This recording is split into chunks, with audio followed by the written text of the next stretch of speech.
why should anyone invest in unit trusts?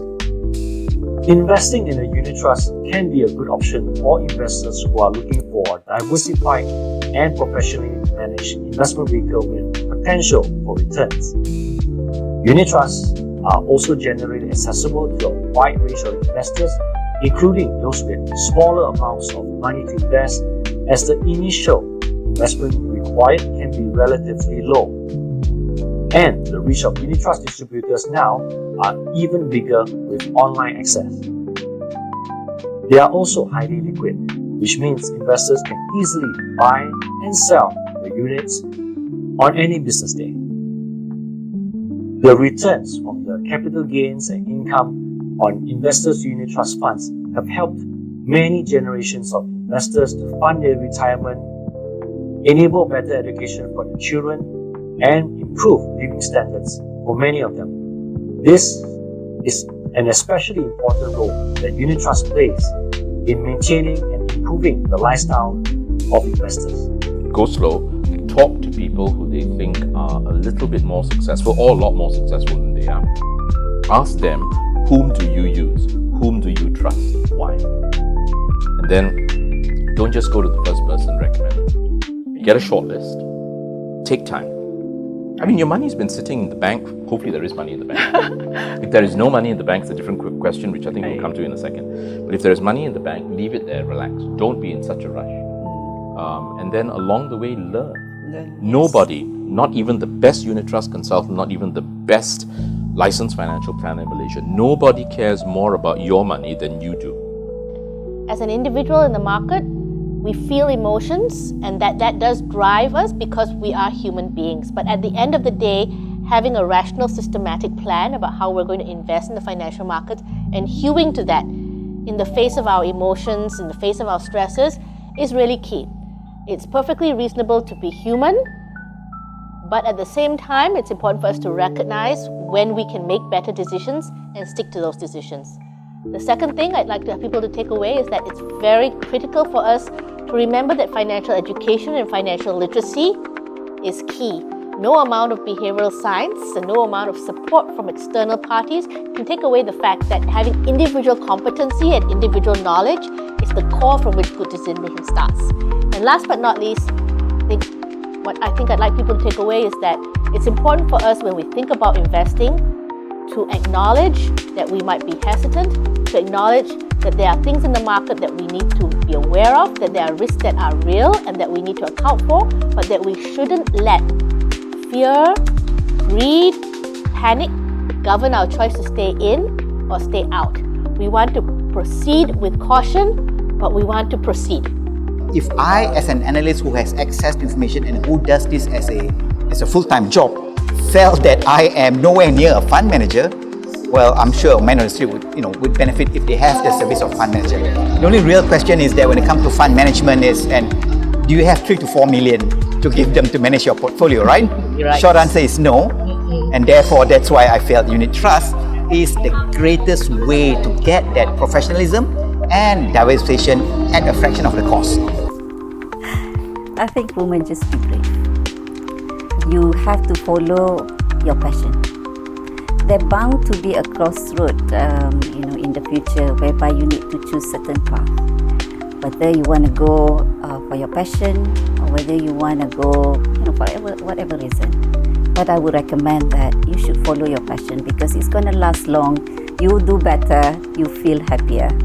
That's my advice, Kalyan. Thank you, Wati. Very motherly. I'll go to Yenfen.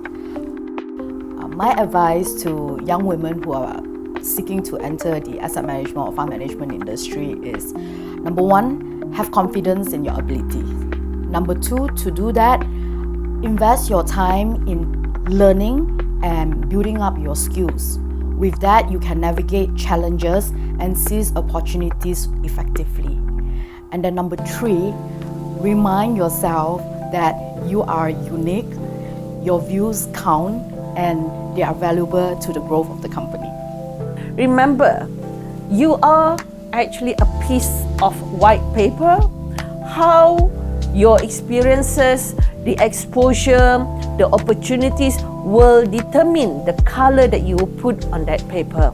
So try to grab any opportunities to learn as much as possible, be technical, don't just play on the social game, not just being nice all the time, but you must be technically sound, build your connection or networking, professional networking while you are working in the industry, because those things matters in order for you to climb the ladder within the industry. If I'm the only one who keep talking the benefit of the investment, the good about unit trust, actually my influence was quite limited. But if you tell me everyone is talking about unit trust, about financial planning, actually it's a good thing. It's make my job easier. So instead of I see it as a competition, I will see it as an opportunity. So I welcome everyone to join the industry, and together we make the financial planning or investment planning more accessible. Okay. Now, I think a lot of people try to avoid this topic, fee and charges, but I think it's unfair if we avoid this topic, especially for investors like you and me, right? Now, basically for unit trust, there are basically two types of charges lah. Put aside the trustee fee. So the main charges will be the sales charge, the upfront charges, okay? Sometimes it can, depending on the product type, it range from 0%, maybe up to 5%, up to the houses, the unit trust management company, it can go up to 5-6%. Another types of fee is called annual management fee. Now, first, let us understand the types of fee first. Now, sales charge, the upfront fee, sometimes it's called the upfront fee, ranging from 0 or up to 5-6%. That is for the distribution and also the marketing purposes. Yeah. Now, the annual management fee, it depends.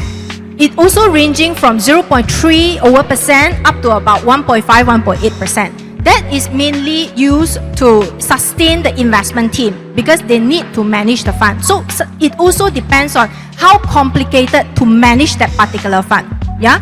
Now, to me is that the fee, of course, is one of the consideration before you invest. Correct? But the most important part, as I mentioned just now, for UT investment, you got to hold on to a longer period. So if you hold on to a longer period, basically the fee that you are paying will be amortized over the period of time. So you must hold long enough. Now, don't treat unit trust like a speculation kind of products. It is not meant for that. It is meant for you to hold for a period of time to achieve your investment goal. Okay? If you treat it like a trading product, then the fee is definitely will be very, very high. But if you are looking for some parking facility, we also have funds that is zero sales charge, like money market funds. So what is money market fund? It's just like your deposits. You can just place it there for parking purposes. Yeah. That's right. Bowie, can I ask, if an investor comes and asks you, are these sales charges, are they negotiable? Can they actually ask for a lower sales charge? For sales charge, right, for our fund houses, basically, we have, according to the amount that we disclose in the prospectus. But however, since that we emphasize on personal advisory service between the consultants and the investor themselves, of course, it's up to them for their negotiations. Okay. And you also agree with Alice, right? The more complex a product can be to manage, usually that's when the fees is slightly higher, is it? Okay, for this one, I would like to add on is that people are often misunderstood about the fee and charges that they are giving. Okay, so the fee and charges that you guys that investors are paying, right, is actually for the quality service that they enjoy during the investment channel. Okay. As well as the professional management of fund managers. Correct. Okay. So what are the key services that they are enjoying when they're investing with fund houses like us? Yes. Firstly, they will enjoy the service of expert fund manager, which they are leverage on their expertise and multi-years of experience to help you manage your funds. And even though during good time, bad times, they try to strike and maximize the return for all the investors. And besides that, right, not only fund manager, we do have other business units that help to support the investment of the funds. That's right. Okay. to make sure that you have seamless investment experience. For example, we have compliance teams that oversees that the compliance of our product for investor protection purposes. That's right. And we do have client services unit that helps you to help you with any inquiries that you have, so on and so forth. So for the fees and charges that you are paying, you are actually enjoying the professional management services and also the quality service offered by fund houses. Correct. Yep. Thank you for that. I think sometimes we forget. We keep thinking that, when we pay that management fee, it's just, a fee that we pay because we're buying into a fund. But we forget that it takes a company of people to manage the fund and to ensure that the consistent performance and service given to the investors are there. My personal point of view is, firstly, it will affect certain perceptions. It's just more towards perception, whereby with the new taxes being imposed on the unit trust fund, how that will affect the rate of return on the investments made by the investors. To a certain extent, there could be some implications, and as I've mentioned earlier, probably the how severe the implications, it is very subjective. And I do think that investments made by investors in unit trust funds are not solely or highly dependable on what is the tax profile of the unit trust fund itself. Right? So at the end of the day, whether it will remain appealing or not to the investors, it will still goes back to how attractive the rate of returns from this investment made by the investors in the unit trust funds. So my view here is that even if there's later on when the exemption expire, right, there could be certain perception. Right? It's just that how this perception are being managed by the industry players towards the investors. Be very, very or extremely cautious of investment opportunities that you come across on social media platforms. So it's just just be careful of that. And number two is that never ever bank in money into what they call an unknown bank account. You see what I mean? So if assuming that a legitimate entity or a licensed entity by the SC, say for example RHB, Maybank, or or CIMB or whatever, you would need to bank in money into the stockbroking companies, our licensed companies' bank accounts. So, but if you are required to bank in money into some random unknown bank account, individual's bank account, Ahmad bin Abu or Tanakau or whatever, it is obviously a red flag. You see, why are you investing or rather transferring money into an individual or an unknown bank account for the purposes of investment? That just doesn't happen in the real, investing world. You see, in the investing environment, it doesn't work, And of course, the third thing is that you must only invest through licensed licensed or what they call or registered or authorized entities by the SC. And you can always check our portal, our website, to see whether they are legitimate or not. And in doing so, the public is also advised that that there are many clone firm scams out there, which means that they will what they call claim themselves to be so and whatnot. They impersonate a legitimate entity. So people have to be mindful of that as well. So you just need to check on that.